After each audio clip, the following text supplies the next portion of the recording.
So Acharyaji, few days back, there was an event in our house, and it was a small temple of Hanumanji's was installed in the roof of the factory. Okay, and it was an entire ritual process. So there was Havan.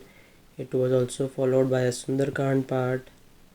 Also, there was a decent sized gathering also, and there were many members and business people, and family had also come. There was also a lot of exchange of stuff with those things. At that time, I thought they really believe in that, or how do I?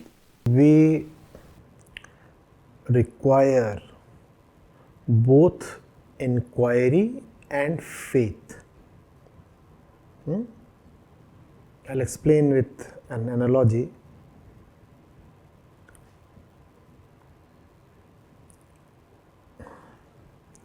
You want to gather diamonds, and you want to gather as many diamonds as you can till you reach the biggest diamond, the final diamond, right? And you have an entire huge field full of all kinds of stones in front of you. What do you do then? First thing is you inquire, because there are so many stones, right? So you inquire which one is a diamond, which one is precious. You reject a lot of things and then you keep one thing. And this one thing that you get, you want to secure, you want to preserve, you don't want to lose it. You want to be in constant touch with it. You want to have it unquestioningly. Now, these are the two things that you need in the spiritual process as well. Firstly, inquiry. What is it that I am believing in? That which I am placing so highly in my mind, does it really have value? And then faith. Once you have discovered that something has value, then you remain devoted to it. Right? You remain devoted to it because there are so many distractions. You don't want to fall to them. You want to keep the unnecessary stuff at bay. So you remain devoted to the one thing that you get through inquiry. That's the relation between faith and inquiry, or devotion and inquiry. I'll repeat my statement. You remain devoted to the one thing that you get through inquiry. You just don't remain devoted to any random thing. You don't remain devoted to something you don't know of. So, inquiry comes before devotion. Inquiry comes before devotion. Right? I want to preserve the diamond very securely, but I want to preserve only the diamond very securely, not any random stone. So, on one hand, as you said, the intention to be faithful is there in people, but merely that intention won't suffice. Equally, you need to have the discretion and the inquiry to figure out what is it that you are devoted to. Devotion is something great. Bhakti is wonderful. But bhakti without jnana is blind belief, superstition. You don't know a thing and yet you are devoted. To what? You don't know. Then you are devoted just to your own blind belief. Then you are devoted to just your own ego. Are you getting it? So, while it is great that there exist so many symbols in religion, powerful symbols, potent symbols, symbols that if rightly decoded can help. It's equally true that you cannot start worshipping those symbols without knowing what they stand for. Right? Especially the Hindu stream is lavish with symbols. There is symbolism at every step, every level, every point. And most of these symbols point to something that is quite beneficial, quite sublime, quite important. But to know what they are pointing towards, one has to exercise his mind, one has to show some curiosity. A lot of people are just satisfied, easily satisfied, worshipping the symbol itself. There is a lot of devotion, but no realization. There is a lot of faith, but no inquiry. And that does not help. So if someone says, my intentions are pure, I worship such and such God and my intentions are pure,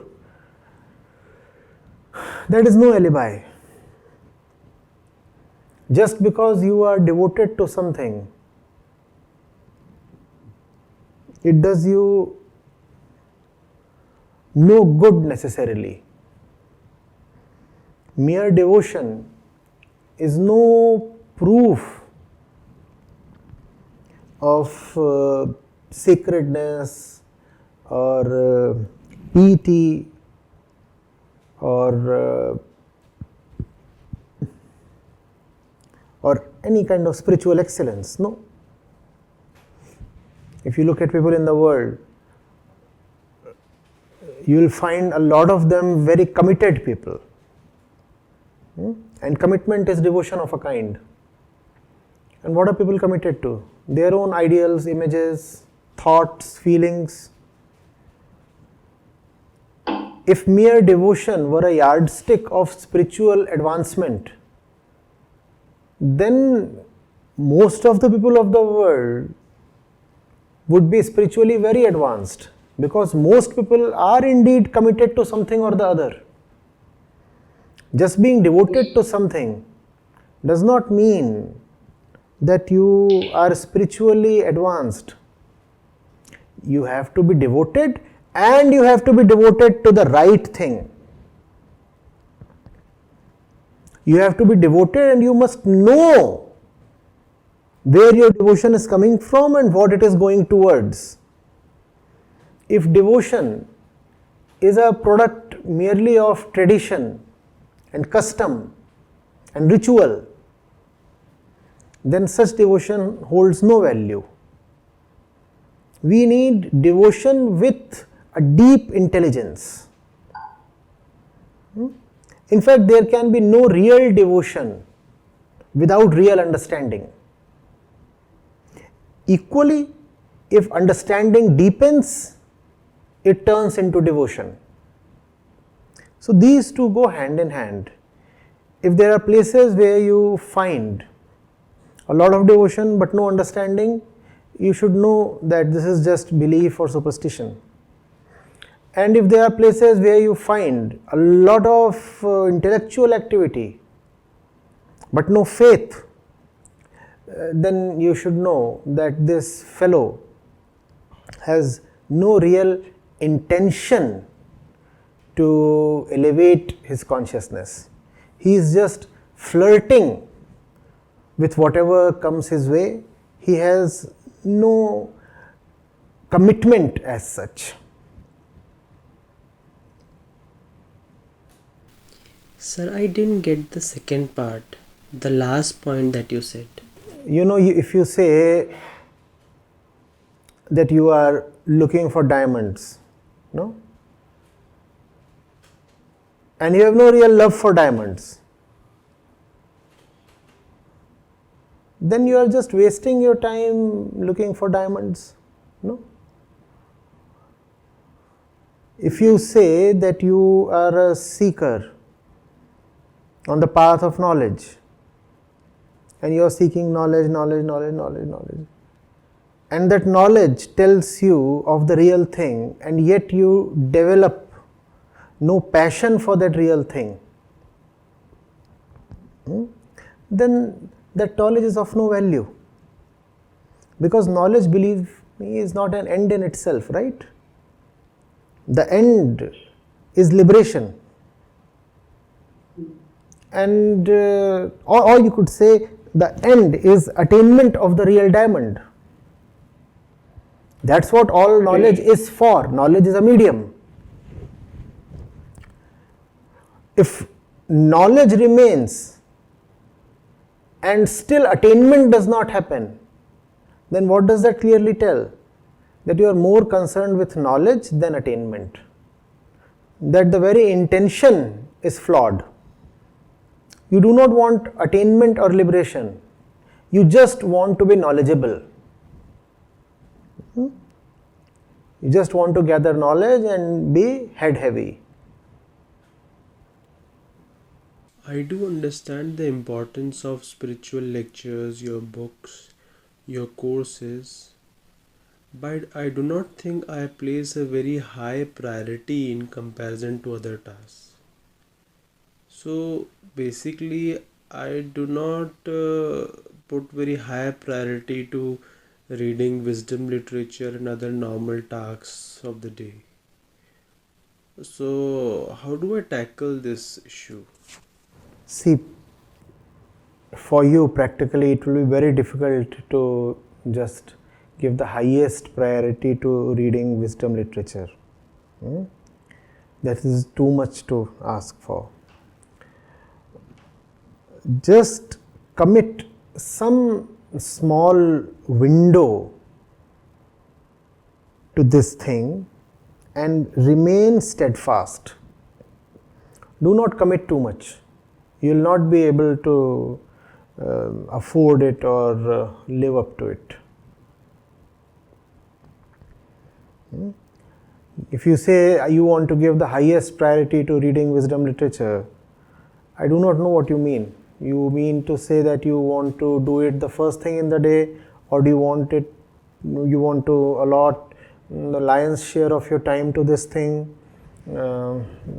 I don't think either of these is feasible. But what can practically happen, manageable, is that you say that you want to block 1 hour, and if not 1 hour, let's say 40 minutes to wisdom literature, and then don't budge. 40 minutes is 40 minutes, 1 hour is 1 hour. And if you can consistently, without gap, without apologies, give 1 hour a day to wisdom literature, it will be more than enough. Okay, sir. One small question. In the last session, you said you should attack your weakness and not your strength. But wouldn't that make us jack of all trades and master of none? Is the purpose of your life to be master of some particular trait? Is spirituality about dabbling in proverbs? After saying that you have been with me and Vedant for long, is this the best you can come up with? Jack of all trades, master of none. Which particular verse is this from Chandogya Upanishad? Not really that, sir. What I meant was that we would not be able to achieve anything in whatever aspect of a particular activity, basically. To be aware, I guess. What does Vedant tell you is the purpose of your life? To become an excellent mountaineer? To be the top investment banker? What do you mean by excellence? To be aware of weaknesses. In liberation means, So if liberation is the goal, why do you want to be master of a trait? Because it will fetch you the maximum market reward. It's not about sculpting your strengths or something. You have to remember the goal. The problem is you forget the goal and you start moving towards random points. I must have a specialization in this, that. But why? Ask this question, why must you be a specialist in this particular area or that or whatever? I'm not against specialization. I'm against ignorance. Why do you want to specialize? I know why people specialize. I know why certain streams in medical science or in engineering are in higher demand. Not because they offer you heartful bliss, but because the market opportunities and placement opportunities are greener. What do you mean by specialization? Sir, what I meant by it was, in one of your video it was written that Utkrishtata hi Krishnatva hai. So what do I mean by So Utkrishtata? that- What do I mean by Utkrishtata? First of all, choose the right thing and then be excellent in that. In fact, if you have chosen the right thing, and that right thing again is something that changes from situation to situation, then the love involved in the choice will itself force you to be excellent. Right? Why must I strive for excellence? One reason is, if I am excellent, then I'll get more money as a reward for my excellence. The other thing is the task is so very important. I have to be excellent. It's a matter of life and death. It's a matter of love. So when I am talking of excellence, I am not talking of excellence in any random field. The first thing is the choice itself. Choose the right road. And then obviously you have to create and invent means to speedily travel down that road. But you cannot say that irrespective of the choice of road, you need to have the fastest and the most luxurious vehicle. I have an excellent car. For what? For what? And I'm not saying that down the right road you must move on a bullock cart. What I'm saying is, the first thing is the choice of the right road, the right goal, the right intent. It's wonderful if you can be excellent doing the right thing. But even if you cannot be excellent doing the right thing, it's still worth doing the right thing. And to complete the matter, in the beginning, even if you find that you are a bit mediocre doing the right thing, then because the thing is right, the love for thing will compel you towards excellence. So do the right thing, choose the right action, be the right one. And then, even if you are faced with a task that you have no experience of, or no excellence, or no specialization in, or no talent for, still accept that task. Don't say, but I am not talented in this field, I have no knowledge in this field. Accept it. And then develop the talent. And then gather the knowledge. It's better to be an underperformer doing the right thing than a great achiever in just the most nonsensical area.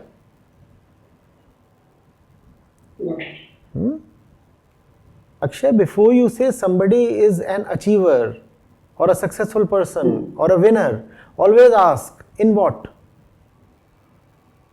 We fail to ask this simple question. Is there somebody an achiever? What really has he achieved? What do you mean by achievement? Don't accept lazy paradigms. He's an achiever because he has a huge mansion of his own and a private jet. Hold on, let's discuss this. Don't take these things on face value. Don't let them pass without scrutiny. Don't certify them as truths without interrogation. And be very clear, the right thing needs to be done even if I have no knowledge about it. Even if I have no skill, no talent, no experience, nothing. Even if I have no interest in it. Even if I have no passion for it, it still needs to be done. The moment you say it still needs to be done, you are already displaying passion. And along the way, you will find that you are developing competence because you will be forced to be excellent.